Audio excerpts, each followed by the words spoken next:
এটা জন্মগতভাবে হতে পারে। দেখা যাচ্ছে ভ্যাজাইনাল অরিফিসটা ছোট।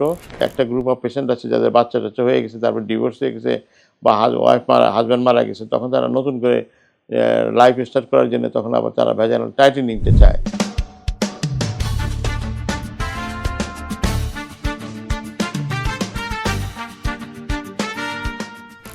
হ্যালো, আসসালামু আলাইকুম। আমি সৈয়দ শামসুদ্দিন আহমদ বলছি।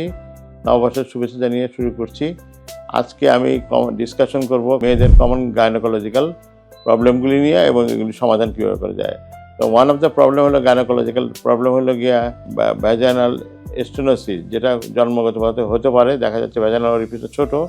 এক্ষেত্রে আমরা এবং কিছু কনজেনাল ডিজিজ থাকে, যেমন মুলারিয়ান ডিজিজ, যেখানে ভ্যাজাইনাল অরিফিসটা ছোট থাকে বা থাকে না, ভ্যাজাইনাল অরিফিস থাকে না, সেখানে আমরা নতুনভাবে করে নিতে পারি মাসল ফ্ল্যাপ দিয়ে বা এই দিয়ে।